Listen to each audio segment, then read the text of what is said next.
Hello guys, welcome to Heavy Coding. ECMAScript tutorial series के अंदर आज मैं आपको बताने वाला हूँ फेच मेथड के बारे में। तो गाइस, जब भी आपको पेज को विदाउट रिफ्रेश करे कोई भी डेटा को सेंड करना है, अपडेट करना है या रिट्रीव करना है या उसको डिलीट करना है, तब हम यहाँ पर जावास्क्रिप्ट की कुछ मेथड्स का यूज करते हैं जिनके जरिए हम उस ऑपरेशन को परफॉर्म कर सकते हैं। तो जब हमने पुरानी प्लेलिस्ट में, हमारी पीएचपी वाली प्लेलिस्ट में, हमने डेटा को विदाउट पेज रिलोड करके डेटा को सेंड करा था सर्वर पे, तब हमने यहाँ पर यूज करा था एजेक्स का। वैसे ही जावास्क्रिप्ट के अंदर एक फंक्शन है, मेथड है XML का HTTP रिक्वेस्ट। ये भी यहाँ पर यही सेम चीज करता है, डेटा को यहाँ पर CRUD ऑपरेशन के लिए परफॉर्म करता है विदाउट पेज को रिलोड करे। और एजेक्स के अंदर भी हम यहाँ पर यही सेम चीज करते हैं, बट इसके अंदर एक हर एक चीज का एक ड्रॉबैक है। ड्रॉबैक क्या है कि अगर जो जितने भी डेवलपर्स हैं वो XML HTTP रिक्वेस्ट का यूज नहीं करते हैं, एक तो इसका जो कोड है वो काफी कॉम्प्लिकेटेड है और ये इजी टू यूज भी नहीं है और ये बेसिकली स्लो है। तो इसके लिए हम यहाँ पर यूज करते हैं एजेक्स का। तो एजेक्स का आप यहाँ पर लिखने का तरीका देख सकते हैं कि सिर्फ एक URL देना है, देन उसका डेटा टाइप, देन उसका टाइप और जो भी आपको डेटा को सेंड करना है या रिट्रीव करना है, और एक सक्सेस फंक्शन है और एक एरर फंक्शन है। तो यहाँ पर इनकी हेल्प से भी हम यहाँ पर डेटा को सेंड कर सकते हैं, बेसिकली CRUD बना सकते हैं विदाउट पेज को रिलोड करे हुए। तो ECMAScript के अंदर एक और फंक्शन यहाँ पर अब इंट्रोड्यूस कर दिया, फैच। तो बेसिकली जो अब यूजर्स हैं वो ज़्यादा इसी को ही प्रेफर कर रहे हैं। क्यों प्रेफर कर रहे हैं?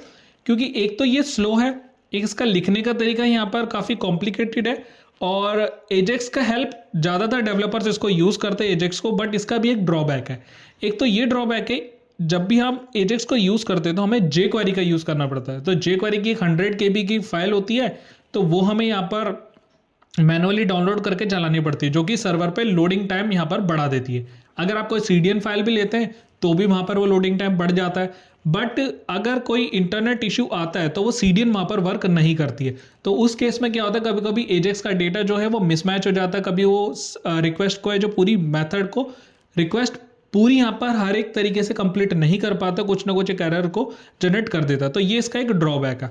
तो वैसे तो ज़्यादातर एजेक्स ही यूज़ होता है, बट यहाँ पर जो अब न्यूली यहाँ पर जो मोन स्टैक डेवलपर हो गए या मीन स्टैक डेवलपर हो गए इसके अंदर, तो बेसिकली वो ECMAScript के अंदर जो यूज़ होने वाला वो है यहाँ पर फेच मेथड। तो वो भी यहाँ पर यही सेम चीज़ करता है, बट उसके अंदर यहाँ पर हमें कोड ज़्यादा नहीं लिखना पड़ता, ना कोई एक्सटर्नल फाइल लगानी पड़ती है, ना हमें कोई CDN का यूज करना पड़ता। तो इसलिए यहाँ पर ECMAScript ने इसको लॉन्च करा था, फेच नाम के मेथड को, जो कि सारा काम करता है विदाउट पेज को रिफ्रेश करे हुए। तो चलिए सीखते हैं इसको कि किस तरीके से हमारे पास ये यूज होता है। तो यहाँ पर जो फेच नाम का मेथड है ECMAScript के अंदर, सबसे पहले तो यहाँ पर दो आर्ग्यूमेंट मांगता है, सॉरी एक आर्ग्यूमेंट मांगता है कि या तो वो फाइल से डेटा को मैनिपुलेट करे या वो एक URL से। तो फाइल से तो तब करते हैं जब आपके पास कोई फाइल क्रिएट है और उसी फाइल के अंदर से आपको डेटा को सेंड करना है, रिट्रीव करना है, जैसे हम PHP में करते थे एजेक्स की हेल्प से उसका एक फाइल पे डेटा को पहुंचाते थे। तो वैसे ही हम यहाँ पर फैच में फाइल यहाँ पर या तो आर्ग्यूमेंट पास कर सकते हैं या हम एक URL के जरिए, मतलब अगर आपको कोई API से डेटा को हैंडल करना है तो वो हम यहाँ पर यूज कर सकते हैं। अब आपको ये चीज जान लेने की है कि जो फेच नाम का मेथड है ना, ये एक प्रॉमिस रिटर्न करता है। अब प्रॉमिस क्या होता है ये भी मैं आपको प्रीवियस ट्यूटोरियल में बता चुका हूं। अगर अभी तक आपने उस वीडियो को नहीं देखा है तो पहले आप जाके सीख सकते हैं कि प्रॉमिस यहाँ पर किस तरीके से यूज होता है, उसका क्या यूज है, उसको करने का तरीका क्या है। तो जो फैच फंक्शन है ये हमें बेसिकली एक प्रॉमिस रिटर्न करता है। जब भी हम एक प्रॉमिस को रिटर्न करवाते हैं तो उसको हैंडल करवाते हैं या तो देन से या तो कैच से। अगर वो प्रॉमिस फुलफिल हो जाता है तो देन, अगर उस प्रॉमिस में कोई फुलफिलमेंट नहीं होती है तब हम यहाँ पर कैच का यूज करते हैं। तो इसी तरीके से हमारे पास ये प्रॉमिस चलता है। तो जो पहला देन होगा ना, अगर हम इस फैच की मेथड से कोई भी जो प्रॉमिस हमें रिटर्न कर रहा है उसको हैंडल कर रहे हैं देन से, तो जो हमारा पहला देन है ना ये भी हमें एक प्रॉमिस रिटर्न ही करेगा। मतलब अगर आपको कोई भी डेटा रिट्रीव हो रहा है आपके जो फाइल से या URL से, तो वो भी देन के अंदर आएगा और देन भी यहाँ पर एक प्रॉमिस ही रिटर्न करेगा। तो उस प्रॉमिस को भी हैंडल करने के लिए एक और देन का यूज करना है, और यहाँ पर उसको अगर कोई प्रॉमिस यहाँ पर फुलफिलमेंट नहीं होता है तब हम कैच का यूज करते हैं। तो अब जो पहला देन है इसके अंदर एक रिस्पॉन्स आएगा, जो भी आप URL में डेटा को भेज रहे हो या रिट्रीव कर रहे हो तो वो एज अ रिस्पॉन्स मिलेगा हमें। अब जो रिस्पॉन्स होगा ना वो एज अ डेटा आएगा। अब यहाँ पर आपको डेटा नहीं लिखना है, आपको उसका डेटा टाइप बताना है कि अगर आपको कोई टेक्स्ट में डेटा मिल रहा है या टेक्स्ट में डेटा भेज रहे हो तो आपको यहाँ पर टेक्स्ट लिखना पड़ेगा। अगर आप कोई जेसन में डेटा भेज रहे हो, मतलब कोई एपीआई से काम कर रहे हो, उसके अंदर कोई जेसन डेटा है, तो हम यहाँ पर उसको जेसन लिखेंगे कि इस फॉर्मेट में हमारा डेटा जा रहा है और रिसीव हो रहा है। तो यही यहाँ पर इसका करने का तरीका है। तो चलते इसको एग्जाम्पल से सीखते। तो सबसे पहले हम यहाँ पर क्या करेंगे, एक फाइल बना लेंगे। तो मैं एक फाइल बना लेता हूँ data.txt नाम से, मैं एक txt की फाइल बना रहा हूँ। तो सबसे पहले तो हम फाइल से करेंगे, मैनुअल कैसे यहाँ पर चलेगा, फिर हम सीखेंगे यहाँ पर एपीआई से किस तरीके से डेटा को मैनिपुलेट करना है। तो चलते हैं यहाँ पर बनाते हैं फैच फंक्शन, और इस फैच फंक्शन के अंदर क्या आर्गुमेंट पास करनी है, या तो फाइल का नाम या तो यूआरएल। तो फाइल का नाम दे देते हैं data.txt। अब ये जो फैच नाम का डेटा है, मैंने आपको बताया था कि प्रॉमिस रिटर्न करता है, तो प्रॉमिस को हैंडल करने के लिए हमें यहाँ पर यूज़ करना पड़ेगा देन का। तो मैं यहाँ पर स्टेप बाय स्टेप चलूँगा। तो देन का हम यहाँ पर यूज़ करेंगे, और इस देन के अंदर हम क्या करेंगे, एक एनोनिमस फंक्शन बनाएंगे। यहाँ पर जैसे हम रिस्पॉन्स को रिट्रीव करते हैं, ये मैंने प्रॉमिस वाली वीडियो में बताया गया। अब इस प्रॉमिस के अंदर एक रिस्पॉन्स भी मिलेगा हमें, जो उसको हैंडल करेगा।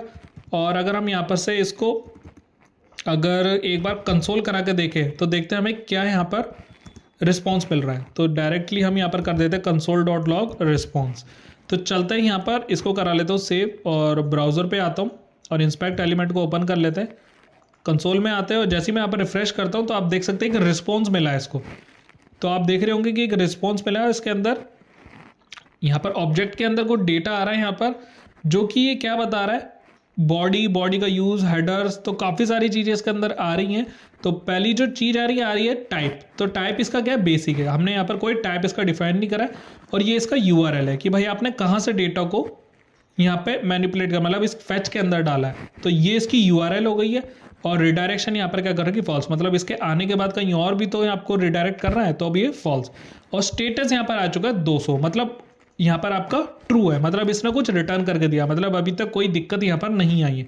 तो अगर कोई स्टेटस 200 होता है, तो मतलब आपकी वो जो रिक्वेस्ट और रिस्पॉन्स बिल्कुल सक्सेस हो चुकी है। तो 200 का स्टेटस यहाँ पर ये मतलब होता है। अब हम क्या करते हैं, इसके ज़रिए कुछ डेटा को लेकर आते हैं। तो डेटा को लेकर आते हैं, तो इस चीज़ का हम यहाँ पर क्या करेंगे, मैं यहाँ पर इसको भेजूंगा दूसरे वाले देन के अंदर, क्योंकि हमें यहाँ से तो डेटा को रिटर्न कर देना है। जैसा मैंने आपको बताया था कि यहाँ से डेटा जो है वो उसको वापस भेज देना है, क्योंकि ये वाला भी जो देन है ना, ये भी प्रॉमिस ही रिटर्न करता है। तो हम यहाँ से डेटा को रिटर्न कर देते हैं, और रिटर्न क्या करेंगे हम यहाँ पर इसमें रिस्पॉन्स को। तो जो भी हमारे पास रिस्पॉन्स आएगा उसको हम रिटर्न करेंगे।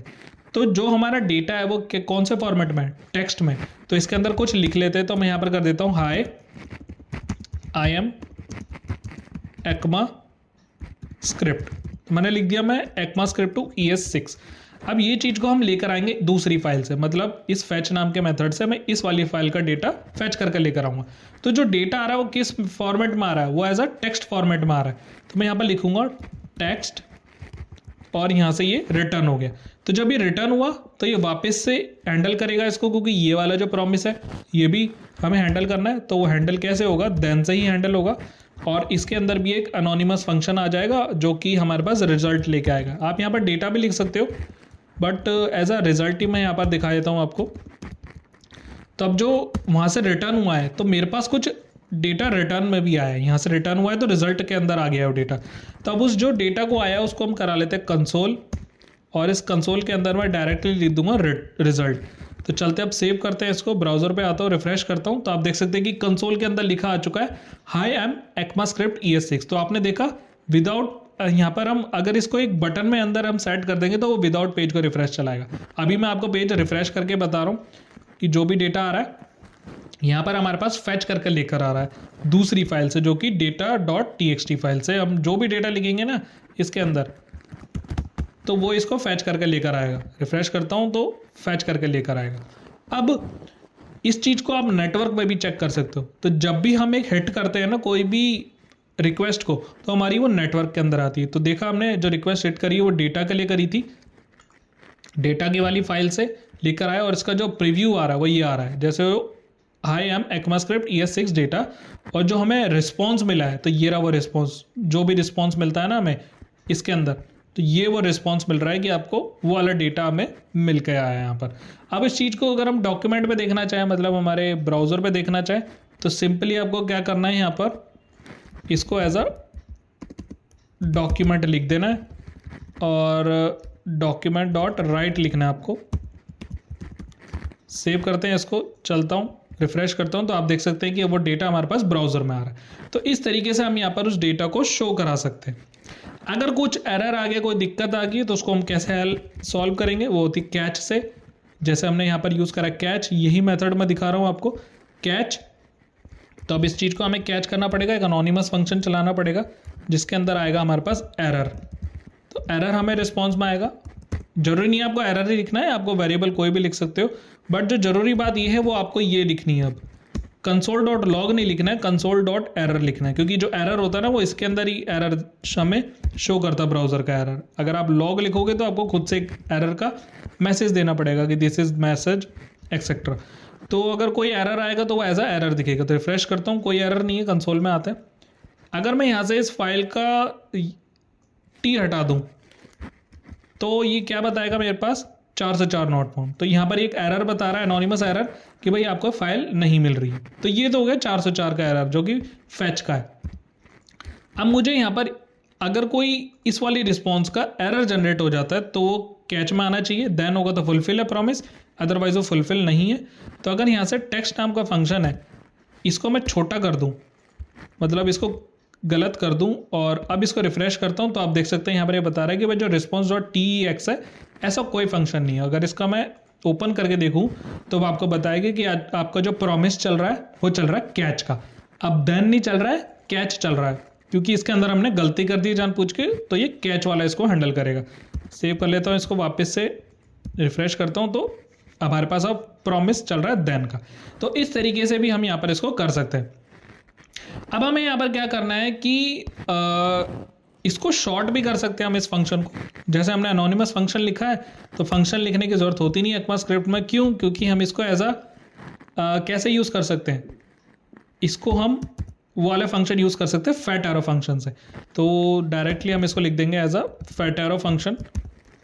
तो आप देख सकते हैं कि कोड कितना और छोटा हो चुका है इसमें एज कम्पेयर टू एजेक्स और वो जो जावास्क्रिप्ट का आपका HTTP XML रिक्वेस्ट मैंने आपको बताई थी। तो देख रहे हैं आप कितना यहाँ पर और शॉर्ट हो चुका है कोड। चलते ब्राउज़र पे तो कोई भी यहाँ पर इशू नहीं क्रिएट हो रहा है। तो इस तरीके से हम यहाँ पर इसको और शॉर्ट कर सकते हैं। तो आई होप आपको इतना समझ आया होगा कि अगर हम फाइल से डेटा को फैच करा रहे हैं तो ये चीज़ हमें यहाँ पर करनी पड़ेगी।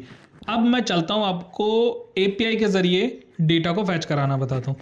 तो मैंने यहाँ पर एक वेबसाइट खोली हुई है JSONplaceholder.typecode.com। इसका मैं आपको लिंक प्रोवाइड कर दूंगा। ये क्या कर रही है, बेसिकली मुझे एक जेसन का डेटा दे रही है। तो ये बनी बनाई एक लिंक है, ये मुझे जेसन का डेटा लाकर दे रही है। तो ये एक API है बेसिकली। तो अब हम URL यूज़ कर रहे हैं, थर्ड पार्टी एक API। तो अब यहाँ का डेटा हम फैच कराएंगे। तो अब अगर हम डेटा को फैच करा रहे हैं तो ये जो डेटा आ रहा है ना, ये सारा आ रहा है हमारे पास जेसन फॉर्मेट में। जेसन प्लेस होल्डर है तो जेसन फॉर्मेट में डेटा आ रहा है। तो इसको एज हम टेक्स्ट नहीं रिटर्न करेंगे, अब इसको रिटर्न करेंगे एज अ जेसन, जैसे मैंने आपको ऊपर बताया था। तो अभी एज अ जेसन रिटर्न हो रहा है। तो चलता है अब रिजल्ट के अंदर क्या आता है। मैं कंसोल वापस कर देता हूँ। अभी हम डॉक्यूमेंट से राइट नहीं करा सकते क्योंकि वो बहुत सारा डेटा होगा। मैं आपको बताऊँगा किस तरीके से करेंगे उसको। तो रिजल्ट को अभी करा लेते हैं कंसोल। चलता हूँ ब्राउज़र पर, रिफ्रेश करता हूँ। तो यहाँ पर आप देख सकते हैं कि कंसोल से 200 यहाँ पर डेटा मेरे पास रिट्रीव हुआ है। तो चलते एक बार इसको ओपन कर लेते हैं।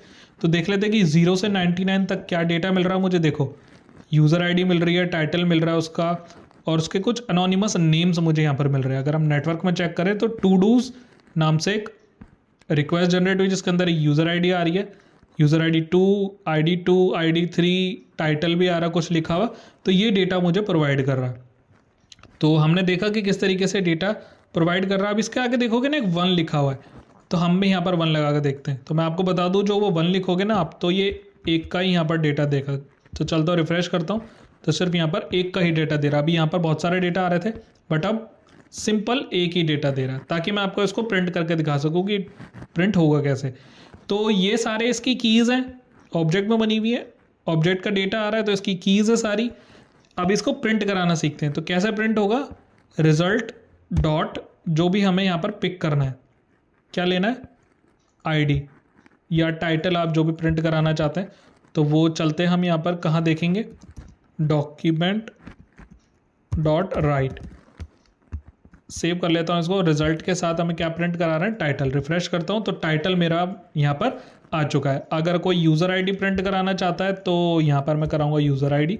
चलता हूँ, रिफ्रेश करता हूँ तो अब आ गई इसकी यूज़र भी आईडी।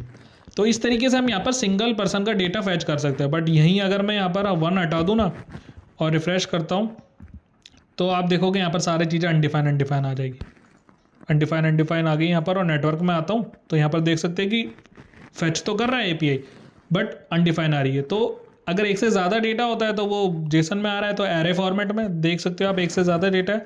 तो अगर कोई जेसन का डेटा एरे फॉर्मेट में आ रहा है, बहुत सारा डेटा आ रहा है जेसन का डेटा, तो उसको प्रिंट कैसे कराते हैं ये भी मैंने आपको ट्यूटोरियल्स में बताया कि ECMAScript पे। तो हम यहाँ पर यूज़ करते हैं फॉर इन लूप का। तो एक वेरिएबल ले लेते हैं फॉर लेट ए इन, जो भी यहाँ पर रिजल्ट आ रहा है इसके अंदर ही आ रहा है सारा डेटा। तो अब इसको अंदर प्रिंट कराते हैं। तो मैं यहाँ पर लिख दूंगा डॉक्यूमेंट डॉट राइट, क्योंकि अब लूप के ज़रिए यहाँ पर प्रिंट होगा डेटा। तो रिजल्ट के अंदर डॉट आईडी, तो चलाते हैं इसको, प्रिंट करते हैं। बट ऐसे नहीं चलेगा क्योंकि रिजल्ट के अंदर उसकी एरे इंडेक्स भी पास करनी पड़ेगी। तो एरे इंडेक्स एज अ यही चलेगा ए। तो मैंने इसको कर लिया सेव। चलता हूँ, रिफ्रेश करता हूँ तो देख सकते हैं कि सारा डेटा यहाँ पर प्रिंट कर रहा है। इसके अंदर अगर हम ECMAScript का यूज़ कर रहे हैं तो चलते हैं यहाँ पर टेम्पलेट स्ट्रिंग का यूज़ करते हैं, dollar braces none braces. Save कर लिया मैंने इसको। चलता हूँ ब्राउज़र पे, रिफ्रेश करता हूँ और यहाँ पर अभी तक कोई आउटपुट चेंज नहीं है तो वर्किंग है। इसके अंदर हम लिख देते हैं BR टैग से ब्रेक रो हो जाएगा। इसको थोड़ा सा शॉर्ट कर लेते हैं, इसको कट कर देते हैं यहाँ से। तो देखा आपने इस तरीके से यहाँ पर ये सारा डेटा अब इसने प्रिंट कर दिया। मेरे पास जितना भी डेटा था ना उसके अंदर 200 डेटा था, 200 का 200 डेटा हमने एक API से फैच करके यहाँ पर प्रिंट करा दिया। तो ऐसे ही हम सेंड भी करेंगे, आगे सारी चीज़ें सीखेंगे नेक्स्ट वीडियो में। तो हमने डेटा को प्रिंट करा लिया, सारे ही डेटा को प्रिंट करा लिया हमने। तो आई होप आपको इतना समझ आया होगा। अब चलते कोई दूसरी API पे।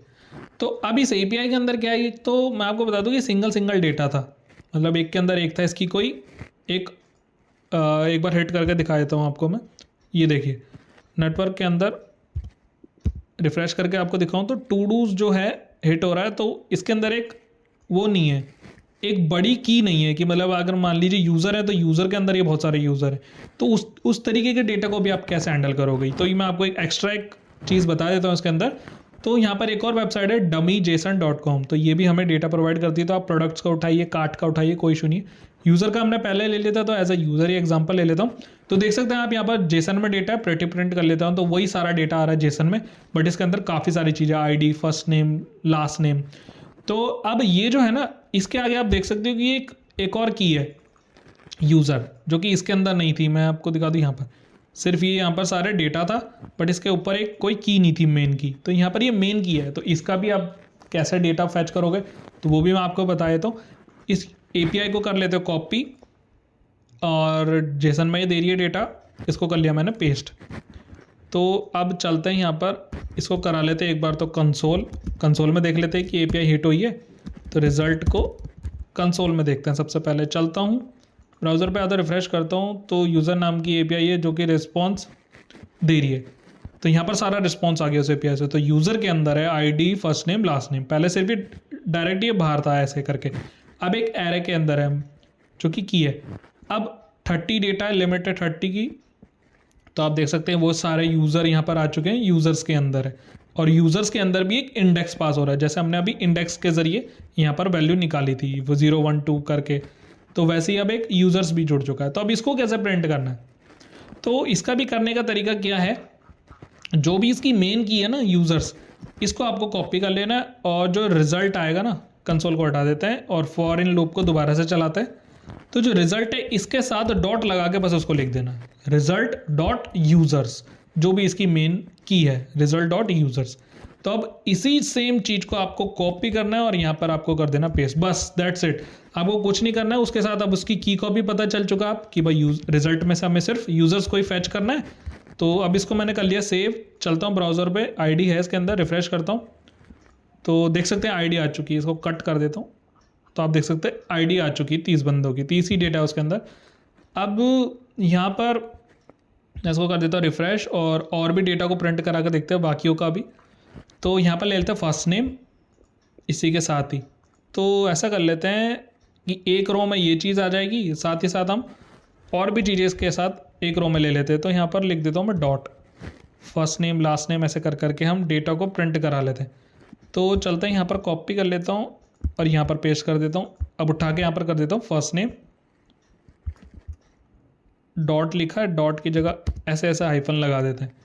चलता हूँ, कॉपी कर लिया इसको, फिर से हाइफन हाइफन देन पेस्ट। अब ये क्या था, दूसरी की इसकी लास्ट नेम। तो चलते हैं यहाँ पर लास्ट नेम को प्रिंट करा लेते हैं, सेव करते हैं। चलते एक बार ब्राउज़र पे रिफ्रेश करता हूँ तो देख सकते हैं आप सारा डेटा आ चुका है, बट बाइफरकेट नहीं हो पा रहा है।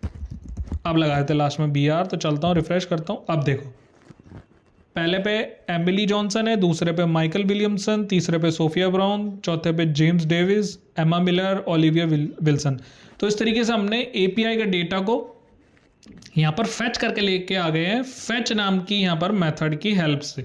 तो देखा आपने वो एजेक्स का कोड कितना बड़ा था, जावास्क्रिप्ट का कोड कितना बड़ा था। इस कोड को भी आप और छोटा कर सकते हैं अगर आपका कोई एक लाइन का ही कोड है। तो जैसे कंसोल को एक ही लाइन में करना था तो आप इसको कैसे कर सकते हैं, विदाउट इसके भी कर सकते हैं। आपको डायरेक्ट इसको प्रिंट ही करना है। देखते हैं यहाँ पर कोई एरर जनरेट ना हो। रिफ्रेश करते हो तो कोई एरर यहाँ पर जनरेट नहीं हुआ। तो इस तरीके से आप यहाँ पर सारे डेटा को और शॉर्ट भी कर सकते हैं, प्रिंट भी कर सकते हैं इसके अंदर, और फैच भी कर सकते हैं। और नेक्स्ट वीडियो में मैं आपको क्या बताने वाला हूँ कि इसके अंदर मेथड्स होते हैं जैसे गेट, पुट, पोस्ट। तो इस तरीके से हम यहाँ पर डेटा का CRUD एप्लीकेशन प्रोवाइड करेंगे मैं आपको उस वीडियो की हेल्प से।